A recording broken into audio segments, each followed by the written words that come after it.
नमस्कार, मैं रवीश कुमार। भारत और पाकिस्तान के तनाव के बीच क्या आपने नोट किया कि सिंधु जल संधि की खबरों का प्रभाव कमजोर पड़ने लगा है।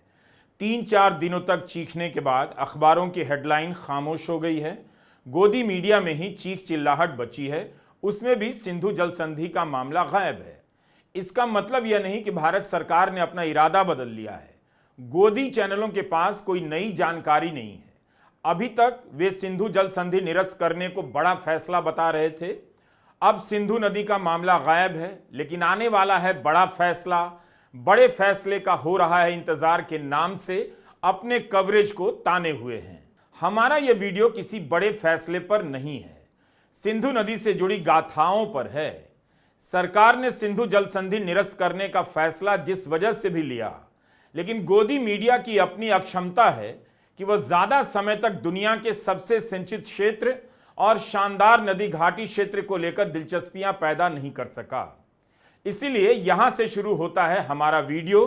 आखिर तक देखकर आप निराश नहीं होंगे, इतना कह सकता हूं। तो देखिए, यूनिवर्सिटी ऑफ कैलिफोर्निया प्रेस से किताब छपती है, डेविड गिलमार्टिन की। इस किताब का नाम है blood and water, the Indus river basin in modern history. David Gilmartin ने सिंधु नदी घाटी इलाके में मुगलों के समय से और उसके बाद ब्रिटिश हुकूमत के लंबे दौर में नहरों का जो विस्तार हुआ और उसका खेती से लेकर सामाजिक और राजनीतिक संबंधों पर प्रभाव पड़ा, उसका शानदार वर्णन किया है। उसके बारे में अभी ही बताया जाना चाहिए कि कैसे इस इलाके में पानी का बंटवारा होने लगा, पानी को लेकर पहचान की राजनीति बदलने लगी। गिलमार्टिन ने दिखाया है कि कैसे नेहरू को आशंका थी कि इस इलाके में पहचान के आधार पर सांप्रदायिक राजनीति उभर सकती है, और ऐसा ही हुआ। पंजाब में खालिस्तान की आग जब फैली तो उसमें घी का काम पानी पर हक की राजनीति ने भी किया, जो जाकर रुका इंदिरा गांधी की हत्या पर और सिख विरोधी नरसंहार पर। आज भी भारत सिंधु जल सिस्टम की राजनीति से मुक्त नहीं हो सका। 30 अप्रैल के अखबारों में इसकी खबरें पहले पन्ने से गायब हैं कि भारत ने पाकिस्तान को पानी रोक दिया, वहां सूखा हो गया है। सिंधु जल संधि की खबरें छपी तो हैं, मगर मामूली रूप में और भीतर के पन्नों में। जबकि पहले पन्ने पर सिंधु नदी तंत्र की 2 नदियों को लेकर आज भी बड़ी खबर छपी है। बस उसमें नाम पाकिस्तान का नहीं, भारत के 2 राज्य पंजाब और हरियाणा का है। जल समझौता सूखा। पंजाब ने हरियाणा को 5000 क्यूसेक पानी रोका। पंजाब के सीएम ने कहा 1 बूंद पानी नहीं देंगे। रणजीत सागर जलाशय में जितना पानी होना चाहिए था उससे 39% कम है। पिछले साल के मुकाबले 24 फीट कम है। हम पानी कहां से दें? रावी नदी पर है रणजीत सागर जलाशय और सतलुज नदी का पानी रोकने के लिए बना है भाखड़ा नांगल डैम।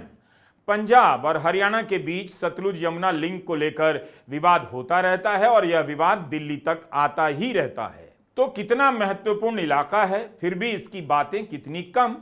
1850 से 1947 तक आते आते सिंधु घाटी क्षेत्र का इलाका दुनिया का सबसे सिंचित क्षेत्र बन गया था। जाहिर है इसके बारे में बताने के लिए कितना कुछ होगा, लेकिन यह सब करने से एजेंडा और प्रोपेगेंडा नहीं बढ़ता। इस वक्त गोदी मीडिया को प्रधानमंत्री मोदी में किसी तरह नायक की छवि भरनी है।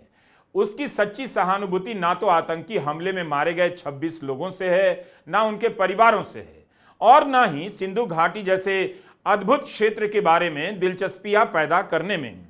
मुगलों ने और अंग्रेजों ने इस इलाके में क्या किया कि यह दुनिया का सबसे सिंचित क्षेत्र बन गया, इस बारे में बताया जाना चाहिए।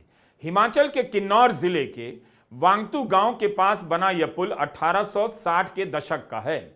नीचे सतलुज नदी बह रही है। यह भी उसी गांव के पास से बहती हुई सतलुज की तस्वीर है। 1845-46 के बीच फिरोजपुर के पास अंग्रेजों की सेना और सिखों के बीच जंग होती है।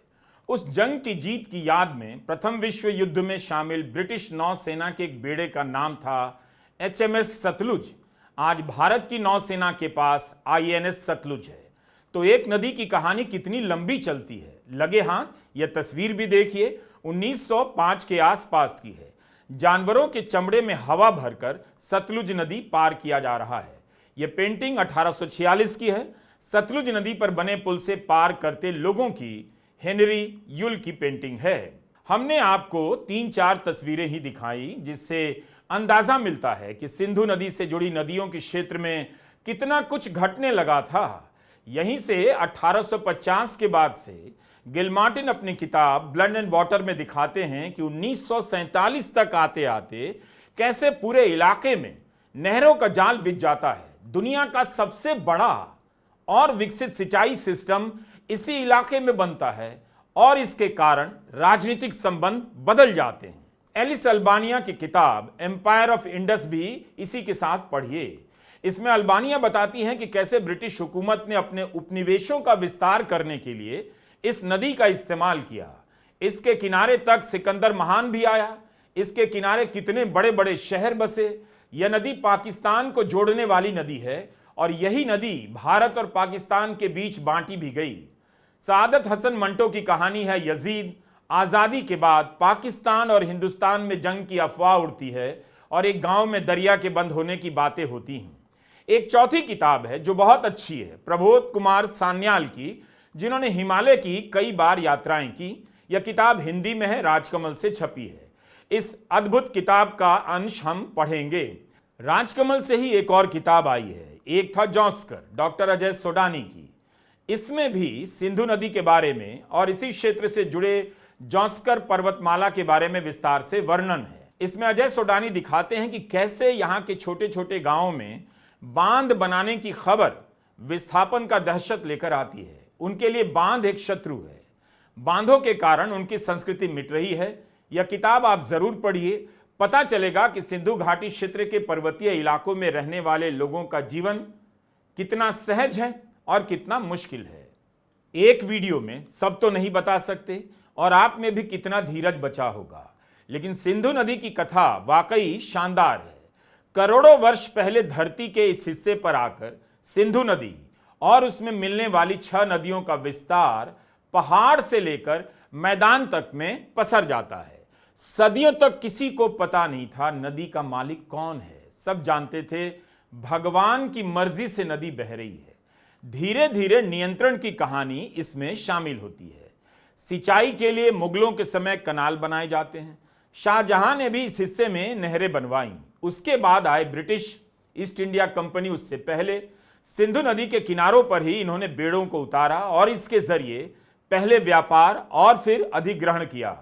पंजाब का अधिग्रहण करते ही क्यों ब्रिटिश को लगा कि इस इलाके में शांति कायम करनी है और लोगों का भरोसा जीतना है, तो पानी पहुंचाने का सिस्टम ठीक करना होगा। यह केंद्रीय लोक निर्माण विभाग का लोगो है। आज का है, इसे अंग्रेजी में CPWD कहते हैं।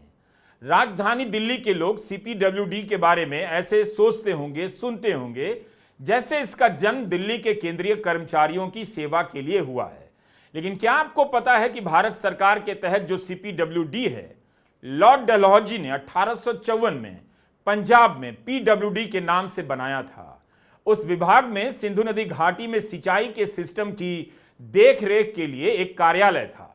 ब्रिटिश हुकूमत पानी के रास्ते लोगों पर शासन करने के नए नए तरीके खोज रही थी। 1867 में भारत में पहली बार इंस्पेक्टर जनरल ऑफ इरिगेशन का पद बनता है। पानी कैसे बटेगा, उसके नियम कायदे क्या होंगे, यह सब तभी से होने लगा। 1873 में northern India canal and drainage act बनता है और सिंचाई के पानी का मालिक भगवान की जगह अब राज्य बन जाता है। यहीं से सिंधु नदी सिस्टम के किनारों के सामाजिक और राजनीतिक रिश्ते बदलने लगते हैं और बनने लगते हैं, बिगड़ते भी हैं। पहले राजा और प्रजा के बीच कोई नहीं था, लेकिन अब सिंचाई विभाग आ गया। इंजीनियरों की नौकरशाही आ गई। जो पानी भगवान के घर से आता था वो अब सिंचाई विभाग के इंजीनियर इन चीफ की कलम से आने लगा। 1930 में सुकुर बराज बना, जिसे उस समय लॉयड बराज कहा जाता था। इसके निर्माण के बाद सिंध के इलाके तक पानी पहुंचा। यह सब इसलिए किया गया ताकि ज्यादा से ज्यादा एकड़ जमीन को सिंचाई के जरिए अपने नियंत्रण में लिया जाए। अंग्रेज सरकार चाहती थी कि ऐसा सिस्टम हो जिससे जानबूझकर पानी की कमी पैदा की जा सके, कम पानी को बड़े इलाके में पहुंचाया भी जा सके। ऐसा कर लोगों के जीवन में ब्रिटिश हुकूमत की पहुंच बन जाए। इंजीनियर और प्रशासन की भूमिका मुख्य हो जाए। और हुआ भी। 19वीं सदी के जाते जाते यह इलाका सिंचाई के तंत्र से घिर गया था। 20वीं सदी के शुरुआती दशकों में पानी को लेकर यहां प्रदर्शन होने लगे, पानी पर राजनीति होने लगी। उस समय की प्रांतीय सरकारों और रजवाड़ों के बीच प्रतिस्पर्धा छिड़ गई। इस सब ने सिंधु सिस्टम को तकनीकी रूप से काफी विकसित कर दिया। इसका राजनीति पर असर पड़ रहा था। इस बात को लेकर राजनीति होने लगी कि पानी पर किसका अधिकार रहेगा। गिलमार्टिन लिखते हैं कि इस बदलाव ने इस इलाके में नई तरह की पहचान को जन्म दिया, राष्ट्रवाद की नई परिभाषाएं गढ़ी और इन सब में उपनिवेशवाद और ब्रिटिश सरकार की नौकरशाही की गहरी छाप थी। इस राजनीति का अंतिम स्वरूप बंटवारे के रूप में आया और 1947 के बाद के सालों में जिस तरह से पानी का बंटवारा हुआ उस पर भी इस इतिहास का प्रभाव पड़ा। व्यापार जगत से ताल्लुक रखने वाले प्रकाश टंडन की एक किताब है, नाम है पंजाबी सेंचुरी। 1961 की इस किताब में प्रकाश टंडन लिखते हैं कि बारिश ऊपर से तब आई जब भगवान की मर्जी हुई, कम आई या ज्यादा आई, लेकिन कोई भी रब की तरफ खड़े होकर बारिश की मांग नहीं करता है।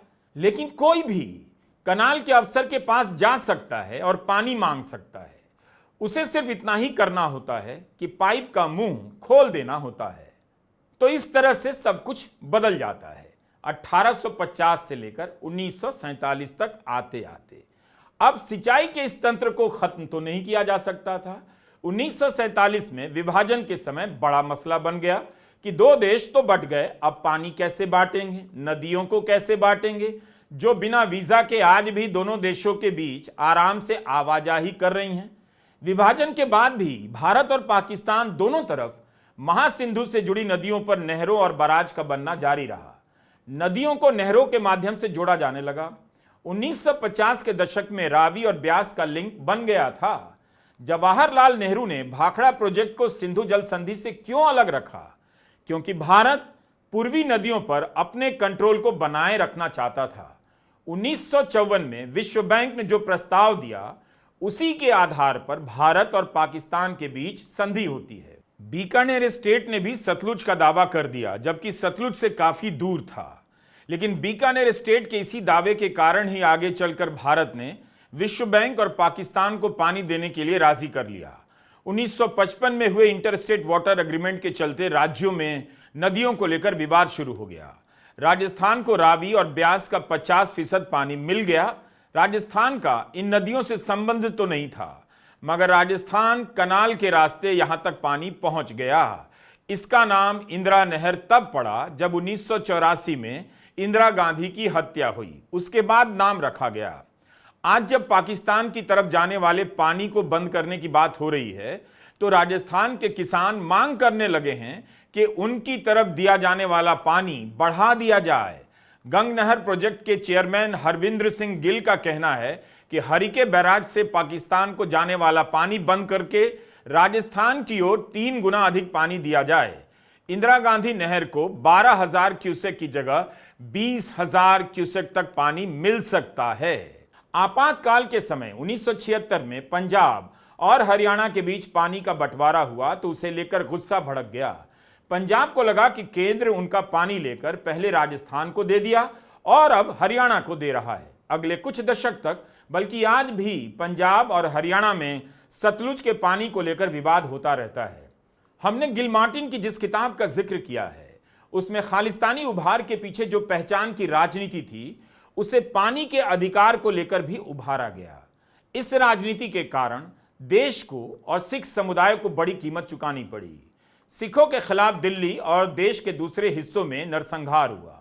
इंदिरा गांधी की हत्या के बाद राजीव गांधी और लोंगोवाल के बीच 1985 में समझौता होता है। इस समझौते का एक हिस्सा सतलुज यमुना लिंक भी था, जिसका मकसद था सिंधु नदी के पानी को हरियाणा तक लाया जाए। इस योजना की शुरुआत इंदिरा गांधी के समय हो चुकी थी। इसी इलाके में भारत की हरित क्रांति होती है। हरित क्रांति ने पर्यावरण के अनेक और अजनबी किस्म के संकटों को जन्म दिया, जिसने राजनीति को कई कोनों से बेचैन कर दिया। मशहूर पर्यावरणविद वंदना शिवा की एक किताब है the violence of the green revolution, university press of Kentucky से छपी है। यह किताब 1989 में आई, इंदिरा गांधी की हत्या के 5 साल बाद। इसमें वंदना शिवा बताती हैं कि पंजाब में हिंसा का जो दौर चला उसका कारण केवल धर्म की पहचान तक सीमित नहीं था। 1980 के बाद से एशियाई समाजों में जंगल, जलाशय, पेड़ आदि प्रदूषित होने लगे या खत्म होने लगे। इसी के साथ सामाजिक और नस्ली पहचान की राजनीति उभरने लगी। ये दोनों ही संकट आपस में जुड़ गए।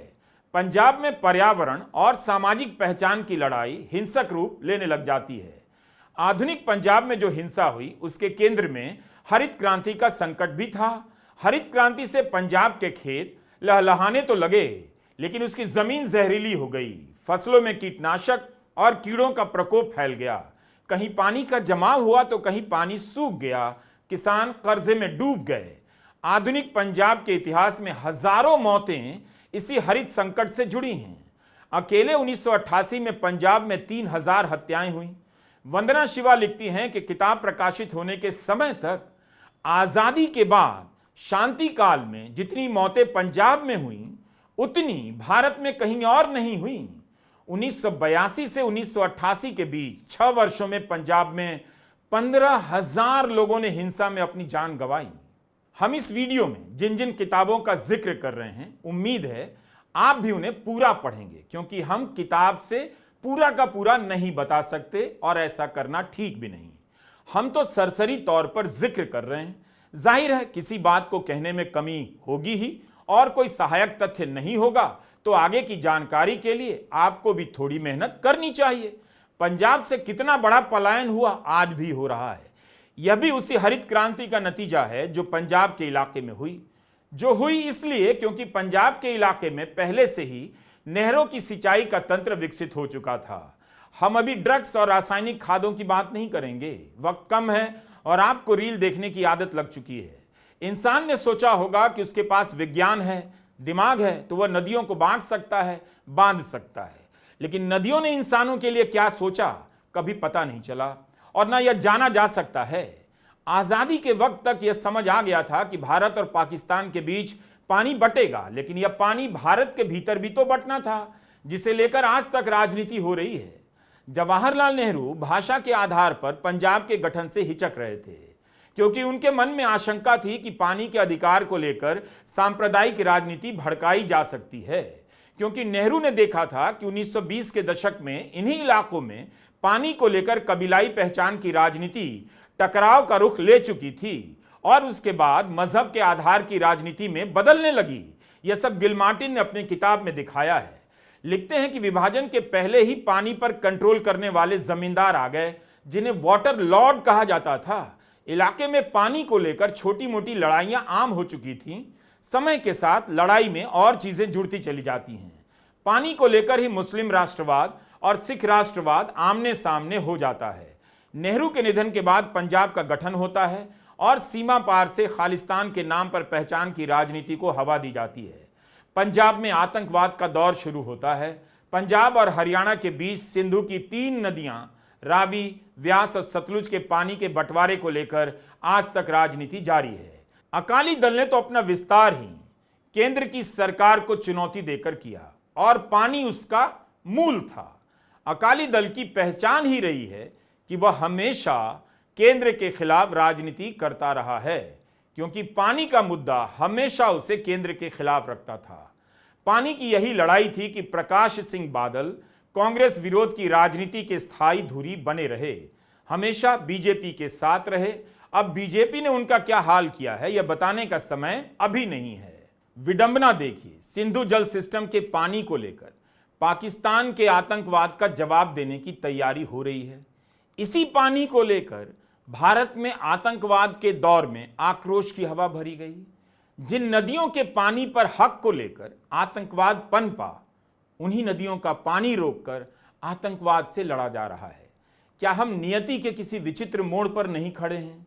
सिंधु नदी के पानी को कंट्रोल कर हमने कुछ दशक के लिए खेतों को सींच लिया, लेकिन इसी पानी को लेकर हिंदू, मुसलमान और सिख पहचान की राजनीति खड़ी हो गई, जिसने लहू की धारा दोनों तरफ से बहा दी। इतना कुछ होता रहा, आगे भी बहुत कुछ होगा। नदियां वैसे ही बह रही हैं जैसे करोड़ों साल से बहती आ रही हैं। इन नदियों ने जितना पानी दिया उससे ज्यादा अपने किनारों पर इंसानों के खून को भी बहते देखा है। विभाजन की त्रासदी पर अमृता प्रीतम की एक नज्म है, वारिस शाह। पंजाब के शायर से अमृता प्रीतम कहती हैं पंजाबी में, और वृंदा की आवाज में सुनिए। उठ दर्दमंदा दे दर्दिया, उठ तक अपना पंजाब। उठ दर्दमंदा दे दर्दिया, उठ तक अपना पंजाब। अज बेले लाशां विछियां ते लहू दी भरी चनाब। किसी ने पंजा पानियां विच दित्ती जहर रला, किसी ने पंजा पानियां विच दित्ती जहर रला, ते उन्हां पानियां धरत नूं दिता पानी ला। ए दर्दमंदों के दोस्त, पंजाब की हालत देखो, चौपाल लाशों से अटा पड़ा है, चनाब लहू से भर गया है। किसी ने पांचों दरियाओं में जहर मिला दिया है और यही पानी धरती को सींचने लगा है। सिंधु नदी को महासिंधु भी कहते हैं। महा तो हमारी बोलचाल से कब का गायब हो गया। पाकिस्तान और पंजाब में सिंधु नदी के लिए स्त्रीलिंग का इस्तेमाल नहीं होता, दरिया के रूप में इससे पुल्लिंग का दर्जा प्राप्त है। दरिया ही कहा जाता है, सिंधु दरिया। ब्रह्मपुत्र को नदी नहीं नद कहते हैं। सिंधु, रावी, ब्यास, सतलुज, चेनाब और झेलम। झेलम का एक नाम और है, वितस्ता। कश्मीरी जुबान में झेलम का उच्चारण जेहलम है। झेलम और सतलुज एक्सप्रेस नाम से ट्रेनें भी चलती हैं। नदी के नाम से पटरी पर रेलगाड़ियां दौड़ रही हैं। आज भी इसकी नदियां भविष्य और वर्तमान के लिए चुनौती हैं। मंटो सा अफसाना निगार दुनिया में कोई नहीं हुआ। किसे पता था कि प्रधानमंत्री मोदी जिस बैठक में सिंधु जल संधि निरस्त करने का फैसला ले रहे हैं, उसके नतीजे में कितनी चीजों की याद आने वाली है। क्या पता उस बैठक में भी सारी बातें नजरों के सामने से गुजरी हों। नहीं पता था तो अब होना चाहिए कि सिंधु जल संधि निरस्त होने के बाद मंटो की कहानी यजीद क्यों याद की जा रही है। 18 जनवरी 1955 को मंटो का निधन होता है। मंटो की कहानी यजीद के लिखने का समय 1950 बताया जाता है। 1948 में नेहरू ने कुछ समय के लिए सतलुज का पानी बंद कर दिया था। संभवतः इसी घटना के प्रभाव में मंटो ने यह कहानी लिखी हो, क्योंकि इस कहानी में नेहरू का भी जिक्र है। सादत हसन मंटो भारत छोड़कर पाकिस्तान जा चुके थे। कहते हैं कि नफरत के नशे में इंसान कितना वहशी हो सकता है, उसकी सोच की एक एक शिराओं को मंटो ने अपनी कहानियों में खोल कर रख दिया है। उनकी कहानियां आपको कहीं भी मिल जाएंगी, जरूर पढ़िएगा। रेख्ता की वेबसाइट पर भी हैं और राजकमल प्रकाशन ने मंटो की कहानियों का संग्रह छापा है। विभाजन के ठीक बाद स्थित इस कहानी में अफवाह उड़ती है कि दरिया बंद होने वाला है। पाकिस्तान के गांव में दो औरतें आपस में बात कर रही हैं। जब बख्तो दाई जीना को बताती है कि हिंदुस्तान वाले दरिया को बंद करने वाले हैं, तो उसे समझ नहीं आता। जीना पूछती है कि दरिया बंद करने वाले हैं, कौन से दरिया बंद करने वाले हैं? बख्तो दाई ने जवाब दिया, वो जो हमारे खेतों को पानी देते हैं। जीना ने कुछ देर सोचा और हंसकर कहा, मौसी तुम भी क्या पागलों की सी बातें करती हो। दरिया कौन बंद कर सकता है, वो भी कोई मोरियां हैं। इस संवाद के कुछ देर बाद कहानी में मुख्य किरदार करीम दाद का प्रवेश होता है, जिनके बाप को दंगाइयों ने मार दिया है। कहानी के सारे किरदार बात करने लग जाते हैं कि हिंदुस्तान पानी बंद कर देगा, तो करीम दाद कहते हैं कि दुश्मन हर ऐसी चीज करेगा जो वो कर सकता है। तुम्हारे लिए दूध का दरिया नहीं बहाएगा, तुम भी वही करते जो वो करने वाला है। तुम अभी गाली देकर बस मन हल्का कर रहे हो, लेकिन इसका जो जवाब होगा वो सोच समझकर ही दिया जा सकेगा। एक दिन में वो दुश्मन भी दरिया का रुख नहीं बदल सकते हैं, मगर तुम दुश्मन पर शर्तें लगाकर लड़ाई नहीं कर सकते हो। जो तुम्हें पाप लग रहा है वो उसके लिए उचित कदम है। इस वीडियो के शुरू में हमने आपको प्रबोध कुमार सान्याल की किताब का जिक्र किया। इस किताब के पेज नंबर 25 पर एक प्रसंग है। वे जानना चाहते हैं, प्रबोध कुमार सान्याल, कि कश्मीर को लेकर सदियों से इतनी लड़ाइयां क्यों हो रही हैं, और बताते हैं, लिखा है उन्होंने, कि छोर छोर तक फैले पहाड़ों की गोद में समतल माटी वाली भूमि खास मिलती नहीं है। कश्मीर में ही ऐसी भूमि पाई जाती है ज्यादा, और इसलिए धरती का यह छोटा सा भूभाग सदा से अभिशापग्रस्त है। उत्तर हिमालय चरित में सान्याल लिखते हैं कि कश्मीर के लिए सदियों तक एक के बाद एक दूसरी भयंकर लड़ाई जो होती रही है, उन सारी लड़ाइयों का मूल कारण है कश्मीर की कुल 2500 वर्ग मील की समतल उपत्यका भूमि पर अधिकार करना। शक, हूण, तातार, तुर्क, मुगल, पठान, अफगान, ईरानी, सब के सब बस वही एक लोभ था। कश्मीर के सिर्फ पहाड़ों को दखल कर कोई खुश नहीं था। उसकी वन संपदा पाकर भी कोई संतुष्ट नहीं था। वह उपत्यका ही चाहिए। दुर्भाग्य से सदा सदा का वह द्वंद्व आज भी खत्म नहीं हुआ है।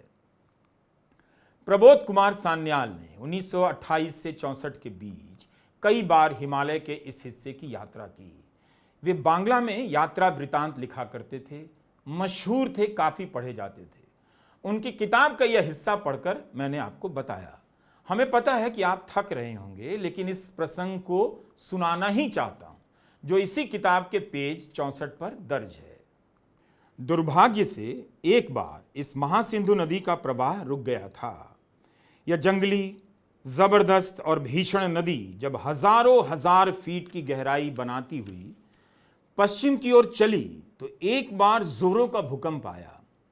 उस भूकंप से गगनचुंबी नंगा पर्वत की एक छोटी चोटी टूटकर पूरी की पूरी इस नदी में गिर पड़ी, जिससे इस इलाके में एक और भूकंप सा आ गया। उसकी गाज आवाज से 25 मील दूरी तक के इलाके कांप उठे। यह सन 1840 की बात है। इससे नदी का प्रवाह रुक जो गया तो नदी की गहराई से पानी की जो दीवार उठ खड़ी हुई वह लगभग 8000 फीट ऊंची हो गई और तटवर्ती जनपद गोर तथा 40 मील दूर के गिलगित को केंद्र करके उसने एक विशाल समुद्र बना दिया। लेकिन 6 ही महीने के अंदर काराकोरम के अनगिनत हिम प्रवाहों के पानी के भयंकर आघातों से नदी गर्भ में गिरी वह पर्वत चोटी चूर चूर होकर पश्चिम दक्षिण के बहाव की ओर मेघनाद सी भयंकर आवाज उठाती हुई बह गई। महासिंधु नदी की उस भयंकर बाढ़ में पश्चिम पंजाब के बहुतेरे नगर और गांव चिड़ियों के पखने से बहते गए। एक तरफ उत्तर में स्कार्दू और दूसरी तरफ गिलगित। इन दो जनपदों के बीच उस दिन के उस जल प्राचीर का इतिहास आज भी स्मरणीय है। इस प्रसंग से यही पता चलता है कि सिंधु भी अगर चाहे खुद से अपना रास्ता बदल ले तो भी उसकी तबाही बहुत बड़ी होती है। यह सब उनके लिए बताया जो टीवी पर आपको बता रहे हैं बांध बनाकर, पहाड़ों को उड़ाकर भारत सिंधु का रास्ता बदल देगा। यह बातें उनके लिए है जो समझते हैं कि एक बटन दबाकर सिंधु दरिया की रफ्तार रोक दी जाएगी। भीषण पहाड़ी इलाके के बीच पसरे मैदानी इलाकों में राजनीति का ख्वाब इसलिए कभी साकार नहीं हो सकता कि किसी के हाथ में बंदूक है, परमाणु बम है। मसला आतंकवाद का जरूर है और फैसला युद्ध से होना है। इन सब फैसलों से मुश्किल और महान है हिमालय के इस हिस्से में खड़े पहाड़ों और बहती नदियों का अपना फैसला। उम्मीद है आपने इस वीडियो को ठीक से देखा होगा, दोबारा भी देखिए। इसका मतलब यह नहीं कि युद्ध नहीं होना चाहिए। जिस इच्छा को आप 10 साल से दबाए बैठे हैं, पाल रहे हैं, जिसे पूरा करने के लिए आपको नेता नहीं नायक चाहिए था, उसे पूरा कीजिए। मानव सभ्यता में सत्यानाश और विनाश केवल युद्ध से नहीं आता है, इसलिए विनाश के लिए युद्ध को अकेले जिम्मेदार ठहराना ठीक नहीं। जितना विनाश युद्ध से होता है उतना ही बिना युद्ध के चल रहा होता है। इस वक्त युद्ध का किसी भी रूप में विरोध मतलब अपने खिलाफ असंख्य मीम के आक्रमण को न्योता देना है।